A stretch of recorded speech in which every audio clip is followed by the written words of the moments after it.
Hello everyone. This video, this Quranic conversation is very difficult for me to make, and it is with a heavy heart that I'm going to make this video. However, this has been a burden that I have been carrying, and it is really going to give me a certain amount of peace to share it with other people, hopefully at least a few true believers amongst you that can learn the truth about Prophet Muhammad and what happened to him. See, I highly doubt that Prophet Muhammad shared these verses or explained these verses. Of course, he shared it, but in terms of explaining and clarifying these verses for the people around him, for his family, I know I would not have done that. So I highly doubt that he explained these verses to his family.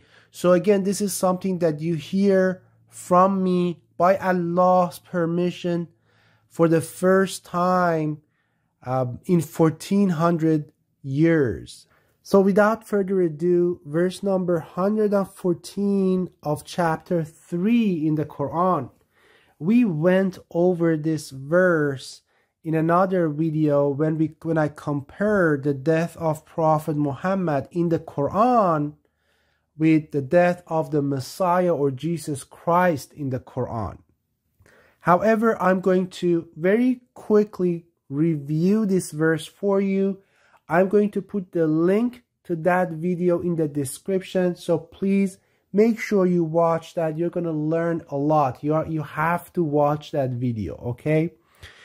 So the verse tells us that Muhammad is not but a messenger who other messengers have passed on before him. وَمَا مُحَمَّدٌ إِلَّا رَسُولٌ قَدْ خَلَتْ مِنْ قَبْلِهِ الرُّسُلُ. Then this is where you want to pay attention. It says, أَفَإِن مَّاتَ أَوْ قُتِلَ. It says, if he was to die. أَفَإِن مَّاتَ means if he was to die of natural causes, basically. Or, then this is the part that becomes very important. Or be killed. So basically it says, if he died or was killed. So the Quran goes out of its way to clarify for us that there is at least 50% chance that Prophet Muhammad might be killed. At least. In fact, some argue that "aw" here means or rather. So there's at least 50% chance that Prophet Muhammad might be killed. 50% that he might die of natural causes, and 50% that he might be killed. So the Quran does not say that Allah will protect the Prophet from being killed. No, he actually leaves that option open and puts it in the Quran for the believers to see that there is a good amount of possibility that Prophet Muhammad might be killed. Had the Quran, just so you are aware, and I explained this in the previous video as well, had the Quran not mentioned أَوْ قُتِلَ here, let's say if this did not exist, so the verse would be like this. So if he was to die and this would not have existed, would you turn back on your heels? Had the Quran done that, then you would have known that there is no possibility for the Prophet to be killed. Quran does not give that option. But there is a reason why Allah has revealed this verse. Look, from the beginning, it starts with what is the verse is all about Prophet Muhammad. وَمَا مُحَمَّدٌ. Muhammad is not. So the verse starts, Muhammad is the subject. Prophet Muhammad is the topic of this verse. And then Quran goes on to say that he might die, or rather he might be killed. So what happened? Now the question is, did the prophet of peace and love died of natural causes, or was he killed and martyred? Does the Quran tell us the answer? Because the Quran poses this problem for us. It's the Quran that creates this challenge for us. So what happened to the Prophet Muhammad in the last days of his life? The answer is actually in chapter 3 again. So you're going to find this chapter 3 is a very important chapter. The answer is there, and Allah answers that question for us right over there in chapter 3. It says, those who disbelieve in the signs of Allah, إِنَّ الَّذِينَ يَكْفُرُونَ بِآيَاتِ اللَّهِ, those who disbelieve in the signs of Allah, وَيَقْتُلُونَ النَّبِيِّينَ بِغَيْرِ حَقٍّ, and kill the prophets without right. And now here, I want you to stop and think. The verse uses the tense that it used for this verb is يَقْتُلُونَ in Arabic. So what does that mean? يَقْتُلُونَ means they kill. When it is used, it is applied for now and future. For example, you might say they eat lunch. What does that mean? It's that they are eating lunch and they eat lunch every day moving forward, right? Whereas if this verse was talking prophets of the Israelites in the past, this should have been a past tense. The verse should have said what? قَتَلُوا. It means they killed.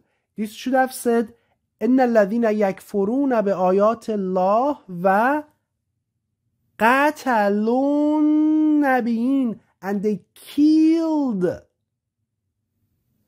the prophet. Killed is past tense. They killed them in the past, correct?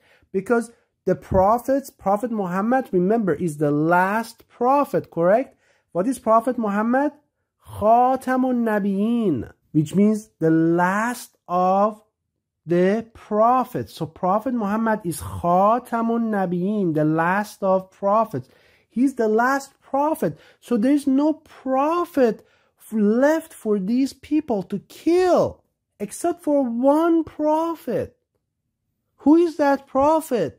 It's Prophet Muhammad. So if this verse was talking about, one more time, if this verse was talking about the prophets of the past that were killed, such as Zechariah, and there's so many other prophets, you can read the Bible, the Old Testament, that were killed. So if this verse was talking about those prophets, what it would have said would be قَتَلُوا النَّبِيِّينَ. It means those who killed the prophets. But it doesn't say that. What does it say? It says, and those who kill, actively kill. It doesn't even say those who want to try to kill, those who try to kill the prophets. It says those who actively kill the prophets.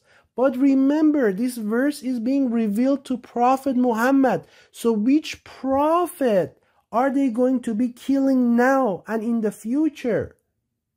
Which prophet will they be killing now or soon? To the point, Allah uses a verb that is indicated for now and future, something that is going to happen now again. It's like when you say, I eat ice cream. What does it mean? It means that I eat ice cream. I'm going to eat an ice cream this afternoon. This is what I do. I eat an ice cream tomorrow as well. But if you say I ate ice cream in the past, it's done deal. You're not eating it right now. And here Allah is telling us that they're going to kill the prophets. Now, the last prophet that is left that they're going to be actively killing, who is that last prophet? It's Prophet Muhammad, because there's only one prophet left to be killed, and that is the final prophet. Again, that's why if it was, I want to clarify that, because you have to think about this carefully and you have to digest this. If it was for Zechariah, if it was for all the prophets of the past that have been killed, the verse would have been قَتَلُوا. But that's not what it is. It uses a tense that is indicated for now and future. So these people, Allah is creating a profile. It says the first sign of them is that they disbelieve in the signs of Allah. And then they kill the prophets without having the right to do so. But the tense it uses is for now and future. It indicates that there is still one more prophet left to be killed by them. And that is going to be the last prophet. Otherwise, the tense would have been, the verb would have been a past verb. Those who killed the prophets, because they cannot, if it was not for the fact that they actually killed Prophet Muhammad, this verb would have been in the past tense. But because they are going to kill Prophet Muhammad as well, Allah uses يَقْتُلُونَ النَّبِيِّينَ. It means they kill the prophets. And then it says وَيَقْتُلُونَ. Again, the same verb is being used. It means they kill. This exact same verb, the exact same tense, which is present. It says they kill. So this is the exact same thing, just like that one was, right? Just like the previous one. And they kill those who order, يَأْمُرُونَ بِالْقِسْطِ, those who order justice, being just, doing something that is right, righteousness from among the people. Then Allah tells Prophet Muhammad to turn towards them. So Prophet Muhammad was looking at these people, including those that will eventually kill him. It says, give them tidings of a painful punishment. Give them the news of a painful punishment. فَبَشِّرْهُمْ بِعَذَابٍ عَلِيمٍ. So the verse is telling us that not only they will kill the prophet, just like they had killed the prophets before him, but also the same group of people will kill those who command people to justice, who give advice to people to do justice. And you can see in the history of Islam, this happens right and left in about like 30-40 years. And I have gone through several videos of that. I'm not going to explain. You see how many this persecution starts after the prophet, and how many of the disciples are killed right and left. So that's not the point of this video. That would be other videos. This verse does not leave any room for doubt or suspicion or conjecture. This is 100%. The verb that is used is يَقْتُلُونَ. It means they kill. It does not say يُرِيدُونَ أَنْ يَقْتُلُوا. That would have been they want to kill. It doesn't say that they try to kill. Because in that case, we could say that, oh, they want to try, they want to do it, but maybe they couldn't. The verb is definite. And because the tense used here is present, there's no point, there's no reason for this verb to be a present tense. The only reason why this verb is present tense, and Allah has put it in here, because Allah wants to make sure we know that Prophet Muhammad was killed. Because remember, this verse was not revealed to me. This verse was revealed to Prophet Muhammad. Prophet Muhammad was alive. And the verse says that they killed the prophets. This means there's only one prophet left at that point. Which prophet? There's not like 3 prophets over there. There's only one prophet. And that's the only prophet that would make sense that this verse is talking about in present tense. Now, again, remember, this is all in chapter 3, right? So let's go to the next verse that I want to share with you. Again, chapter 3, verse number 169, 170, and 171. It says, and do not think of those who have been killed in the cause of Allah as dead, amwata. Rather, they are alive with their Lord, receiving provision. So in the same chapter, in the same surah of the Quran, Allah tells us everything we need to know about what happened to Prophet Muhammad in this world and his situation and his position in the afterlife, in the next world. This is the Quran. It's so specific, it's so detailed. This book is second to none. Those who say this book is not a word, it is not the word of our Creator, they just simply don't understand. They don't understand the book. That's the way. When you understand this book, the level of details in this book, the level of specificity, sophistication is out of this world.